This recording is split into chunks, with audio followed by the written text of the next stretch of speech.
जय हिंद दोस्तों। बिहार पुलिस सिपाही की परीक्षा के लिए आज के इस वीडियो में जीके जीएस से लगभग 80 से 85 मोस्ट इम्पॉर्टेंट प्रश्नों को कवर करेंगे। और साथियों, आज जो ये प्रश्नों को हम लोग कवर करेंगे ये बिहार पुलिस एग्जाम के लिए सबसे ज़्यादा इम्पॉर्टेंट क्वेश्चन रहेगा। और साथियों, ये क्वेश्चन आपके एग्जाम में पूछे जाने की 100% चांसेस है। तो साथियों, आप सभी सेशन को बिना स्किप किए लास्ट तक पूरा ध्यानपूर्वक देखें। और जो भी चैनल पर पहली बार आए हैं आप लोग क्लास टाइमिंग को भी नोट कर लीजिए। ये क्लास आपको डेली रात 8 बजे लाइव चैट के साथ दिया जाता है। तो साथियों, आप लोग डेली क्लास को अटेंड करें। तो चलिए इसी के साथ आज के इस प्रैक्टिस सेट को स्टार्ट करते हैं। तो फटाफट से आप सभी लाइव में जुड़ जाइए। तो देखिए साथियों, पहला क्वेश्चन आपके सामने है, लिली किस देश का राष्ट्रीय चिन्ह है? चलिए आप सभी क्वेश्चन नंबर 1 के लिए आंसर बताएंगे नीचे लाइव चैट में। लिली जो है ये किस देश का राष्ट्रीय चिन्ह है? तो यहाँ पर पहले प्रश्न का सही जवाब है इटली। याद रखिएगा साथियों, लिली जो है इटली देश का राष्ट्रीय चिन्ह है।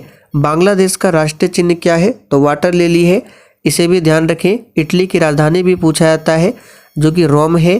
फ्रांस की राजधानी पेरिस है। कनाडा की राजधानी ओटावा है। बांग्लादेश की राजधानी ढाका है। आगे देखिए साथियों, पक्षियों का स्वर्ग किस नेशनल पार्क को कहा जाता है? बिल्कुल सिलेक्टेड क्वेश्चन है। ये वही क्वेश्चन है जो कि आपके एग्जाम में 100% पूछा जा सकता है। तो साथियों, पक्षियों का स्वर्ग कहा जाता है किस नेशनल पार्क को? तो केवलादेव घाना नेशनल पार्क को, याद रखिएगा। और साथियों, काजीरंगा नेशनल पार्क की बात करें, ये एक सींग वाले गेंडे के लिए बहुत ही प्रसिद्ध है जो कि असम राज्य में स्थित है। भितरकनिका नेशनल पार्क ये उड़ीसा में है। दाचीग्राम नेशनल पार्क जम्मू कश्मीर में है। आगे देखिए, विश्व रेड क्रॉस दिवस कब मनाया जाता है? चलिए तीसरे क्वेश्चन के लिए आंसर कीजिए। तो देखिए साथियों, विश्व रेड क्रॉस दिवस जो है प्रत्येक वर्ष 8 मई को मनाया जाता है। और रेड क्रॉस का हेडक्वार्टर पूछा जाता है कहाँ पर है? तो स्विट्जरलैंड के जेनेवा शहर में है। चलिए आगे बढ़ते हैं। और साथियों, 22 मई को क्या मनाया जाता है? तो याद रखिएगा, विश्व जैव विविधता दिवस। निम्नलिखित में से कौन सा अनुच्छेद अंतर्राज्यीय परिषद के गठन से संबंधित है? तो साथियों, ये आर्टिकल है 263 जो कि अंतर्राज्यीय परिषद के गठन से संबंधित है। अनुच्छेद 280 में क्या है? तो वित्त आयोग है। अनुच्छेद 155 में क्या है? तो राज्यपाल की नियुक्ति है। आगे देखिए, ट्रांसलेट इनटू हिंदी, यहाँ पे ट्रांसलेशन दिया गया है, the work is not easy to English. तो यहाँ पर इसका हिंदी में मीनिंग क्या हो जाएगा? काम समाप्त करना आसान नहीं है। पहला ऑप्शन यहाँ पर सही है। आगे देखिए साथियों, निम्नलिखित में से कौन से न्यायाधीश भारत में जनहित याचिका की अवधारणा के प्रवर्तक रहे हैं? चलिए, बिल्कुल सिलेक्टेड क्वेश्चन है, आंसर कीजिए। तो साथियों, यहाँ पर इसका सही जवाब है PN भगवती। याद रखिएगा, PN भगवती। और साथियों, वर्तमान में सर्वोच्च न्यायालय का जो मुख्य न्यायाधीश है कौन है? तो याद रखिएगा, DY चंद्रचूड़ है। आगे देखिए, भारतीय संविधान की 8वीं अनुसूची में मूल रूप से कितनी भाषाएं थी? तो साथियों, यहाँ पर इसका सही जवाब क्या हो जाएगा? 8वीं अनुसूची में पूछा गया है मूल रूप से, तो मूल रूप से 14 भाषाएं थी।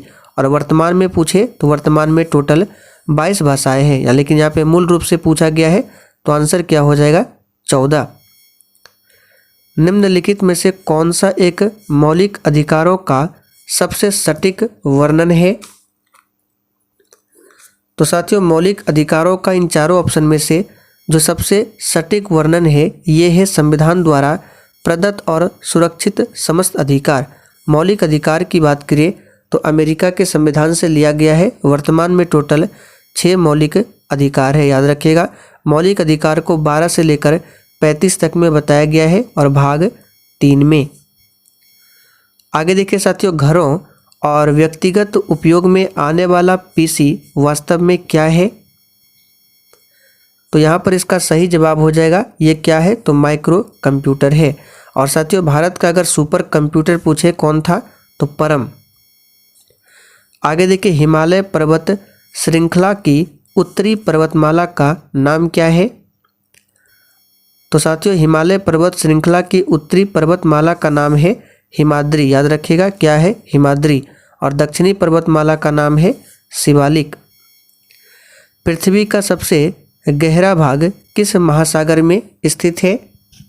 और साथियों, जिन्होंने अभी तक सेशन को लाइक नहीं किया है, प्लीज़ आप सभी से रिक्वेस्ट है कि आप सभी सेशन को दिल से एक बार ज़रूर लाइक कर दें।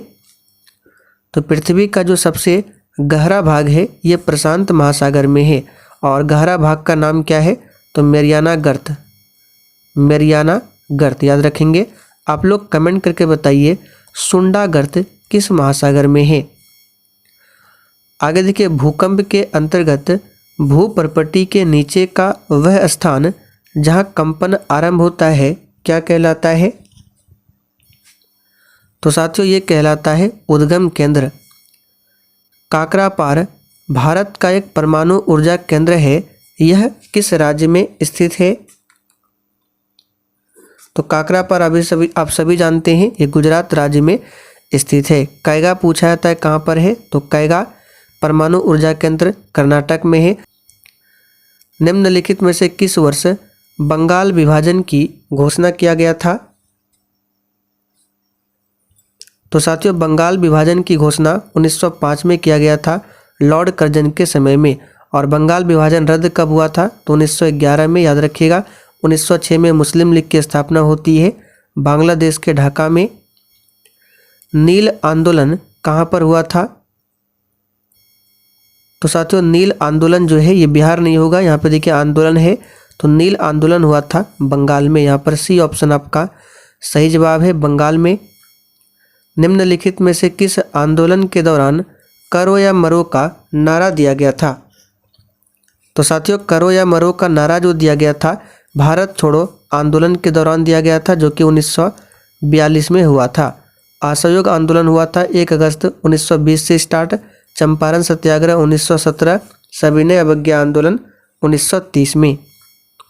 जापान द्वारा पर्ल हार्बर पर कब आक्रमण किया गया था? बिल्कुल टॉप लेवल का क्वेश्चन है। और साथियों, इस क्लास के साथ में आप लोग डेली शाम 7:30 बजे की क्लास को ज़रूर देखें। इस क्लास में अभी टॉपिक वाइज पॉलिटी चल रहा है, और ये जो क्लास है आपको मेरे दूसरे चैनल पर मिल जाएगा। उस चैनल का नाम है दिवाकर स्टडी IQ। उसका लिंक मैं डिस्क्रिप्शन बॉक्स में दे दूंगा, आप लोग जाकर देख सकते हैं। पॉलिटी में लगभग 14 से 15 टॉपिक आपका कंप्लीट हो चुका है। तो जापान द्वारा पर्ल हार्बर पर कब आक्रमण किया गया था? तो याद रखिएगा 7 दिसंबर 1941 को। संयुक्त राष्ट्र संघ की ध्वज का पृष्ठभूमि किस रंग का है? तो याद रखिएगा ये हल्का नीला है। संयुक्त राष्ट्र संघ की स्थापना 24 अक्टूबर 1945 को किया गया था। आगे देखिए, डी मॉर्गन नियम से A यूनियन B का डैश बराबर क्या होता है? तो ये होता है A dash intersection B dash. यहाँ पर पहला ऑप्शन सही है। दिए गए सेट A बराबर इतना दिया गया है, B बराबर इतना दिया गया है, तो A यूनियन B का सेट निकालना है। तो देखिए, आप लोगों ने इंटर में पढ़ा होगा इसको कैसे सॉल्व करते हैं। तो दोनों में आपको अंक लेना है और कोई भी अंक रिपीट नहीं होना चाहिए। तो देखिए 5 इसमें है, इसमें नहीं है, तो 5 आपका हो जाएगा। 10 देखिए इसमें है, इसमें भी 10 है, तो ये आपका 10 हो जाएगा। 15 की बात करें तो देखिए 15 इसमें है, इसमें नहीं है, तो 15 भी हो जाएगा। यानी कि आपको सभी अंक लेना है दोनों से, और एक भी अंक रिपीट नहीं होना चाहिए। तो 5, 10, 15। 20 की बात करें तो इसमें 20 है, लेकिन इसमें 20, यहाँ भी देखिए इसमें भी 20 है, तो 20 हो जाएगा आपका। 30 की बात करें, इसमें 30 है, इसमें 30 नहीं है, तो 30 भी हो जाएगा। 40 भी हो जाएगा आपका। तो देखिए सभी अंक आ गया, लेकिन एक भी अंक रिपीट नहीं हुआ है, तो इसका मतलब है ऑप्शन ए आपका सही है। संध्या और रात्रि के बीच का समय के लिए सर्वाधिक उपयुक्त एक शब्द क्या है? ये क्वेश्चन बिहार पुलिस में ऑलरेडी पूछा जा चुका है, तो स्टार मार्क कर लीजिए। तो इसको कहा जाता है गोधूली। मीराबाई किस काल की कवयित्री है? तो हमने आपको प्रैक्टिस सेट में बहुत बार बताया है, मीराबाई भक्ति काल की कवयित्री है। सदाचार की ताबीज के लेखक कौन है? तो साथियों हरिशंकर परसाई है। मानव विकास रिपोर्ट किस संगठन द्वारा प्रकाशित की जाती है? तो मानव विकास रिपोर्ट जो है याद रखिएगा यूएनडीपी के द्वारा प्रकाशित किया जाता है। महालनोबिस समिति किससे संबंधित है? चलिए 25 के लिए आंसर कीजिए और फटाफट से आपको आंसर करना है, क्योंकि आज के सेट में थोड़ा सा ज़्यादा क्वेश्चन है, इसलिए हम लोग जल्दी जल्दी से सभी प्रश्नों को कवर कर लेते हैं। हमको सिर्फ रिवीजन करना है। तो महालनोबिस समिति जो है याद रखिएगा इसका सही जवाब है राष्ट्रीय आय से संबंधित है। निम्नलिखित में से कौन सी एक भेड़ की नस्ल है? तो शाहवादी भेड़ की नस्ल है। डायनामाइट में मुख्य रूप से होता है, ये क्वेश्चन भी सीएसबीसी द्वारा पूछा जा चुका है, तो स्टार मार्क कर लीजिए। तो डायनामाइट में होता है नाइट्रोग्लिसरीन। मुख से निकलने वाली लार किसका पाचन करती है? तो मुख से निकलने वाली लार जो है स्टार्च का पाचन करती है। बरसात की बूंदों के गोलाकार होने का कारण क्या है? तो सिंपल सा क्वेश्चन है, पृष्ठ तनाव के कारण बरसात की जो बूंदें होती है वो गोलाकार होती है। प्रयोगशाला में उपकरणों के निर्माण में किस कांच का प्रयोग किया जाता है? चलिए बिल्कुल 1 नंबर का क्वेश्चन है। तो हमने आपको प्रैक्टिस सेट में बताया था, इसमें पायरेक्स कांच का इस्तेमाल होता है। निम्नलिखित में से कौन सा प्रभाव रमन प्रभाव के प्रकाशिक सादृश्य है? तो 31 का यहाँ पर सही जवाब हो जाएगा कॉम्पटन प्रभाव, याद रखिएगा कॉम्पटन प्रभाव।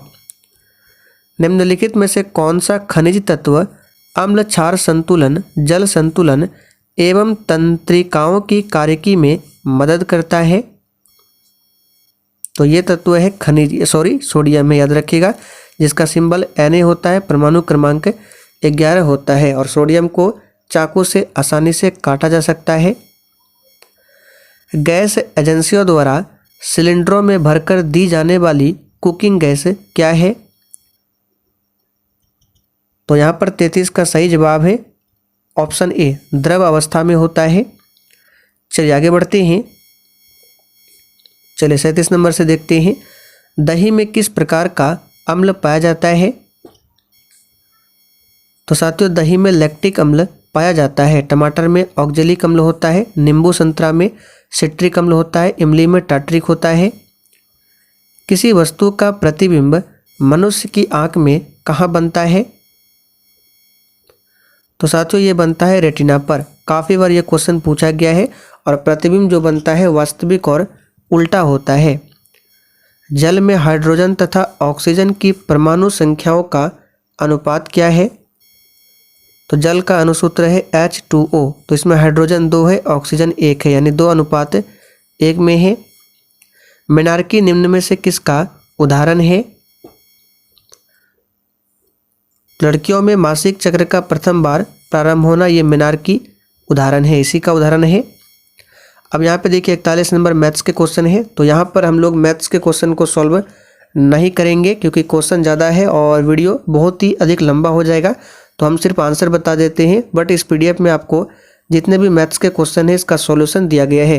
तो टेलीग्राम पर जाकर आप लोग इस पीडीएफ को डाउनलोड कर सकते हैं।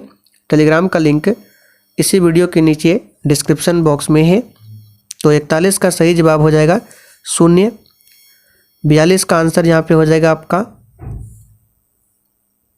चलिए 41 का यहाँ पर आंसर हो जाएगा आपका 0 सही है, और 42 का आंसर हो जाएगा आपका 8.93 के ऊपर बार।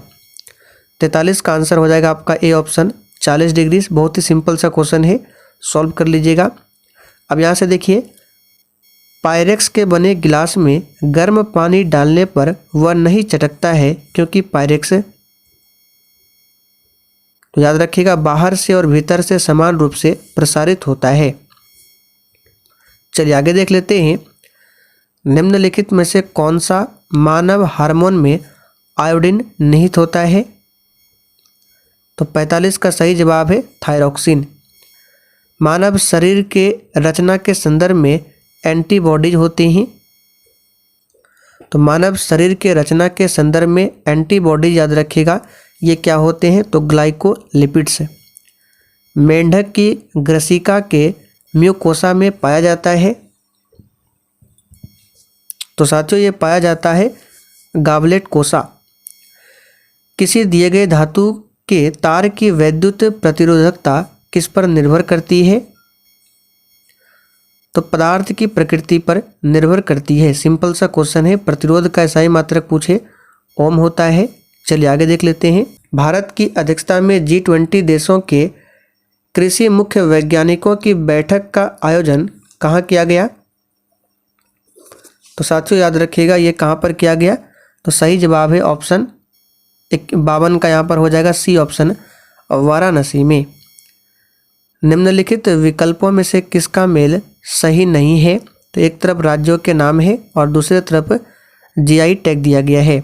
तो छत्तीसगढ़ में नागरी दुबराज चावल को GI टैग मिला है। हिमाचल प्रदेश के कांगड़ा चाय को भी GI टैग मिला है। बिहार के मरचा चावल को भी GI टैग मिला है। लेकिन मध्य प्रदेश में जो बसोहली पेंटिंग है इसमें GI टैग नहीं है। हाल ही में हुए विधानसभा चुनावों में किस राज्य में कांग्रेस पार्टी की सरकार बनी है? तो 54 का यहाँ पर सही जवाब है बी ऑप्शन, कर्नाटक। एक कार बैटरी में प्रयुक्त विद्युत अपघट्य होता है। तो सिंपल सा क्वेश्चन है सल्फ्यूरिक अम्ल का। जटिल परमाणु नाभिक को सरलतम नाभिकों में तोड़ना कहलाता है। तो ये कहलाता है विखंडन। निम्नलिखित में से किस स्थिति में लिफ्ट में बैठा व्यक्ति लिफ्ट के छत से टकरा जाएगा? तो 57 का आंसर हो जाएगा लिफ्ट ए त्वरण से नीचे जा रही हो तो क्या होगा? तो इस स्थिति में लिफ्ट में बैठा व्यक्ति लिफ्ट के छत से टकरा जाएगा। निम्नलिखित रंगों के तरंगदैर्घ्य का बढ़ता हुआ क्रम क्या है? तो बढ़ता हुआ क्रम बताना है, यानी कि सबसे पहले किस रंग का तरंगदैर्घ्य सबसे कम होगा? तो आप सभी जानते हैं बैगनी का, यानी कि पहले जो होगा 4 होगा। तो देखिए एक ही ऑप्शन में 4 है। तो बैगनी के बाद आपका हो जाएगा कौन सा? जामुनी, पीला, फिर नारंगी।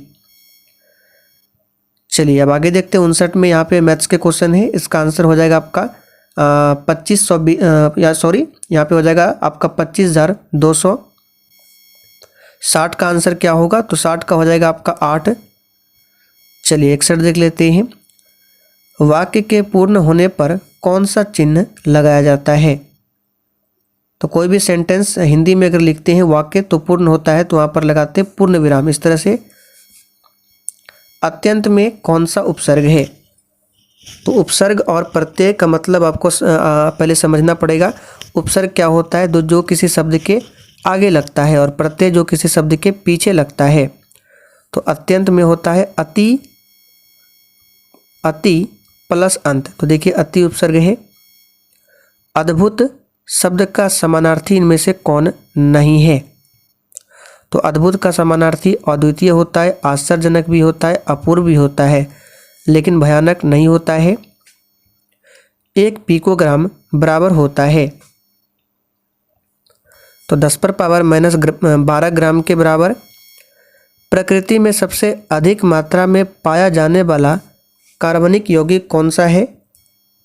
तो याद कर लीजिए, ये क्वेश्चन छप सकता है, वेरी वेरी इंपॉर्टेंट है। तो साथियों इसका सही जवाब है डी ऑप्शन, सेलुलोज। निम्नलिखित में से किसकी व्याख्या के लिए क्वांटम सिद्धांत की आवश्यकता पड़ती है? तो इसका सही जवाब है डी ऑप्शन, प्रकाश विद्युत प्रभाव यानी फोटो इलेक्ट्रिक इफेक्ट के लिए। याद रखिएगा आंसर क्या हो जाएगा? D option. चलिए आगे देखिए। फ़ारेनहाइट पैमाने में हिमांक तथा भाप बिंदु के बीच की दूरी को कितने बराबर भागों में बांटा गया है? तो यहाँ पर इसका सही जवाब होगा 180। हड्डियों में फास्फोरस किस रूप में पाया जाता है? तो सिंपल सा क्वेश्चन है, हड्डियों में जो फास्फोरस पाया जाता है याद रखिएगा कैल्शियम फॉस्फेट के रूप में। एक झील में एक पत्थर फेंकने पर जैसे जैसे वह जल में नीचे डूबता जाता है तो उस पर उत्प्लावन क्या होगा? तो उत्प्लावन जो होगा एक समान रहता है। डी ऑप्शन यहाँ पर सही है। भारत का सबसे ऊंचा बांध कौन सा है? तो सिंपल सा क्वेश्चन है, टिहरी बांध है। भारत का सबसे प्राचीन कृत्रिम बंदरगाह कौन सा है? तो ये है चेन्नई। और भारत का सबसे बड़ा बंदरगाह पूछे तो मुंबई है। गुलाबी क्रांति किससे संबंधित है? तो साथियों गुलाबी क्रांति ये प्याज उत्पादन से संबंधित है, याद रखिएगा। नई आर्थिक नीति कब घोषित की गई? चलिए इस पर भी स्टार मार्क कीजिए, एग्जाम के लिए इम्पोर्टेंट है। तो साथियों 24 जुलाई 1991 को नई आर्थिक नीति घोषित हुआ था। भजन वैष्णव जन तो तेने कहिए पीर पराई जाने रे, जो कि महात्मा गांधी का फेवरेट भजन है, इसकी रचना किसने किया था? तो नरसिंह मेहता ने। हम्पी नगर जो कि विजयनगर साम्राज्य की राजधानी थी हम्पी, किन दो नदियों के घाटी के बीच स्थित है? तो तुंगभद्रा और कृष्णा नदी के बीच में है हम्पी नगर। चीन के शासकों द्वारा चीन का मशहूर दीवार बनाने का मूल उद्देश्य क्या था? तो आक्रमणकारियों से रक्षा करना क्या था मूल उद्देश्य था।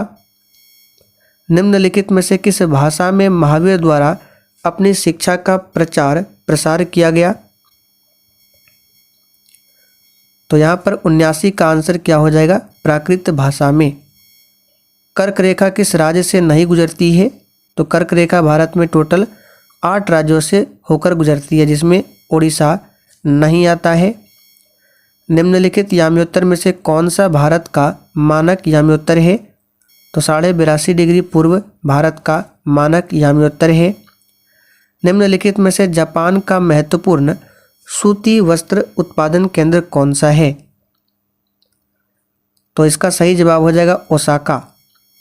विश्व जनसंख्या रिपोर्ट 2023 के अनुसार अधिक जनसंख्या वाले देशों के समूह में से कौन सा अवरोही क्रम में सही है, यानी घटते क्रम में? तो वर्तमान स्थिति की बात करें, रिपोर्ट की बात करें तो भारत नंबर 1 पर है, फिर चाइना, यूएसए और ब्राज़ील। मंत्रिपरिषद सामूहिक रूप से किसके प्रति उत्तरदायी होते हैं?